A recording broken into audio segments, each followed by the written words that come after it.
Pew Research shows 25% of young adults between 25 and 34 living back at home with family, a major shift from just 9% in 1971. Psychotherapist Stacy Kaiser says it's become so common, there's a new term for it. It's called a boomerang kid. That's someone who leaves home and then comes back. And I am seeing more of that than ever before. Don't be afraid of the dark. Be careful with stars. Not every light is gonna guide you, baby. Not every light is gonna guide you. Oftentimes, parents live in this paradox. The challenge of having kids at home, but also wanting kids to grow up and move out. And when we have a healthy view of that, we look forward to those moments where our kids become adults and grow up and go on and contribute to culture and society. But what do we do when kids wrap back around? When they go out and face culture and society and end up boomeranging back into our living rooms? Is that a failure for parents? It can be a dark place for families where kids feel like failures and parents feel like we didn't equip our kids well enough to face the challenges of the world. Well, that's what we're going to talk about today on the Celebrate Kids podcast in our daily segment, Facing the Dark. Dr. Kathy is going to explore this more in depth and help us understand how we can approach parenting well, but also understand the dynamics of what it looks like to raise children in a fallen world that go out and engage a fallen culture with hope and plans to participate in society. When that doesn't happen, all is not lost. And as parents, we will always be that, parents. And our kids will always be that, kids. Sometimes in these moments, we need to think of a better way to move forward. And let's turn now to Dr. Kathy to hear more on this topic. So Dr. Kathy, boomerang children have often been portrayed in the media as having some kind of monetary drain and jeopardizing parental retirement or parental progress after kids move out. Now, boomerang children are kids who move out maybe at 18 or 19 or whatever, or they move out at some period of time, and then they whip back around into your house maybe later on in life. Maybe something happened to their job prospects or college didn't go well or what have you, and they move back in with mom and dad. There's an idea out there that really this type of thing is bad for parents, right? And so parents see this move back into the house as something that depletes their savings, or now they've developed children that are really dependent on them. But there's a new study that looked at a sample size of 51 to 69-year-old parents. And it defined a boomerang kid as an adult child under the age of 30 who returns to the parental home without being a caregiver to the parents. And the study found that there's a share of U.S. adult children that are living with their parents, and this number has increased since the 1960s. And in 2020, during the pandemic, about 1/3 of children between the ages of 18 to 34 ended up living again with their parents. With men 18 to 24-year-olds, they were more likely to live at home than with a woman when they were 25 to 34 years old, the study found. And I thought this is an interesting thing to think about, because oftentimes we think of parenting kind of as an 18-year journey. And now after that adventure kind of wraps up, the kids move out. But sometimes they end up kind of boomeranging, coming back in. And we've seen this a lot inside of our culture recently. What is really that role of parenting? Is it an 18-year adventure and you kind of send them on their way?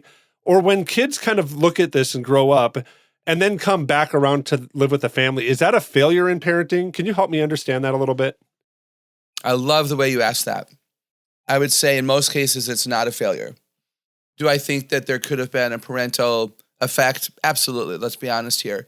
For instance, if a parent was overprotective and did not help a child learn to be resilient and come back readily from the loss of a relationship, the loss of a job, a bad semester at college, if a kid doesn't know how to cope with that, he or she might run home to mom to be rescued. And so this, again, is another reason for moms and dads to raise up children who are mature and confident and brave in order to take care of their stuff. But one of the things that I say when I speak to parents, which is what I do most often, I always say, parents will always be your noun. It will always be your noun. Your children could be 80 and you could be 100 and you'll still be a parent. And a child will always have the noun child. Now, do I think that the responsibility in that relationship shifts? Absolutely. Do I think that it's important all the time? I actually do. Certainly during the developmental years when you're teaching children more about how life works, there's a different value placed upon your role than when you're 50 and they're, 30 or, 25, and they're discovering, adulting. But let's be honest, we all know that a lot of our young people are launching later, or again, this research says they're absolutely boomeranging back. And that sometimes is a choice, and sometimes it's a necessity.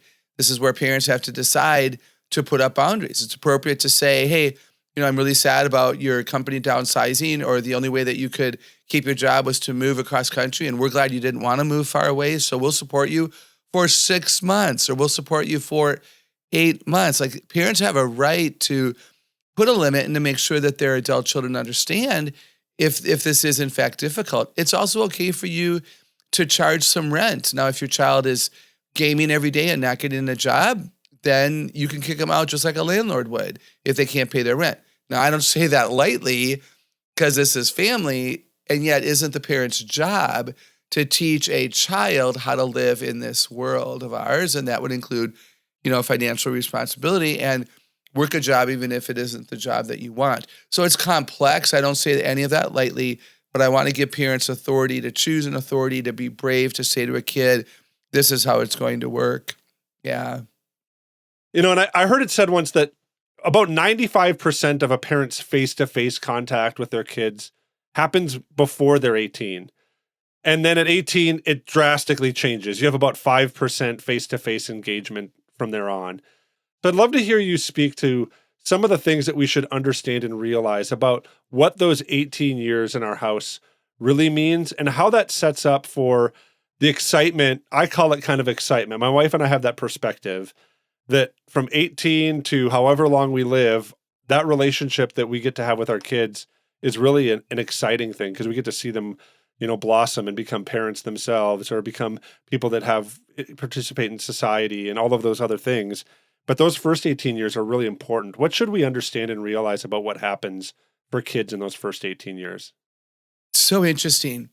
Wouldn't it be fascinating to ask young adult children that question? Like maybe somebody who's 20 to 25 years old, hey, as you look back on those first 18 years of your life, what did you see your parents do for you? What was the benefit of you having a parent? Be interesting from their perspective. Certainly what this says to me is we need to be present now.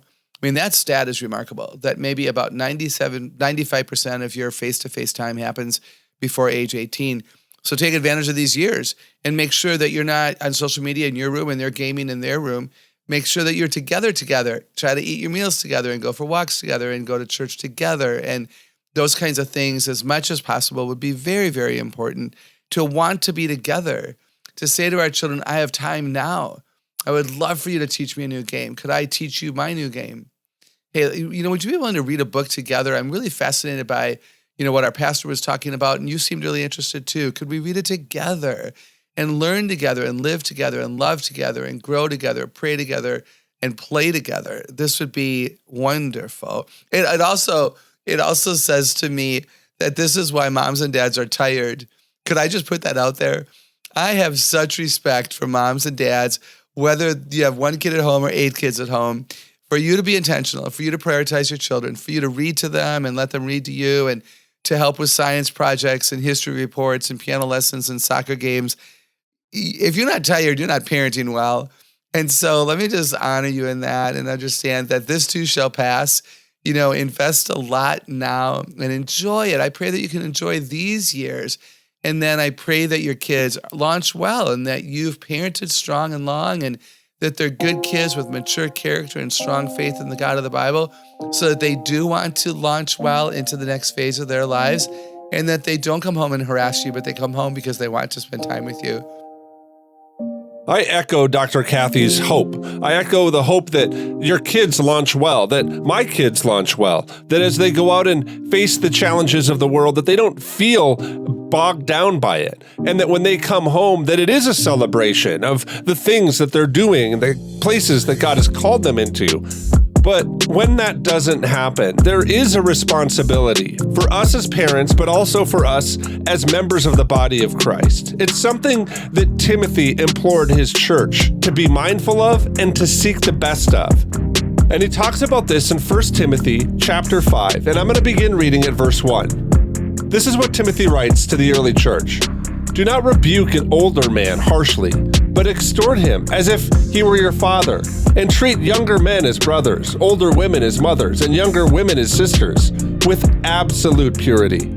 Give proper recognition to those widows who are in need. But if a widow has children or grandchildren, these should learn, first of all, to put their religion into practice by caring for their own family and so repaying their parents and grandparents, for this is pleasing to God. The widow who is really in need and left all alone puts her hope in God and continues night and day to pray and ask God for help. But the widow who lives for pleasure is dead even when she lives. Give the people these instructions so that no one may be open to blame. Anyone who does not provide for their relatives, and especially for their own household, has denied the faith and is worse than an unbeliever. You know, Timothy's words here to the early church are important exhortations, especially at that time period, but even more now so, as we experience different tumultuous realities inside of our culture. We've gone through pandemics and we've been battling with recession and economic challenges that put the future of our young people in a place that's hard to manage. And Timothy's encouragement for the early church is that we look out for each other. And it's an encouragement for us too, that as we're looking at the landscape of what's in front of kids, and especially adult kids, that we would remember the calling that God has for us. To treat younger men as brothers and younger women as sisters in absolute purity. And may that be an encouragement for you today to give light and hope to those who are facing challenging times, even if it's your kids. And we pray that that hope and encouragement is a huge, bright, shining light for your neighbors and for those who you're caring for. And we hope that this podcast is a bright light for you. And if it is, please leave us a review on your favorite podcast app or drop us a line at ask@ignitethefamily.com. From all of us here at the Celebrate Kids team and Dr. Kathy Cook, my name's Wayne Stender, and I want to say thanks for listening, and we'll see you here again tomorrow.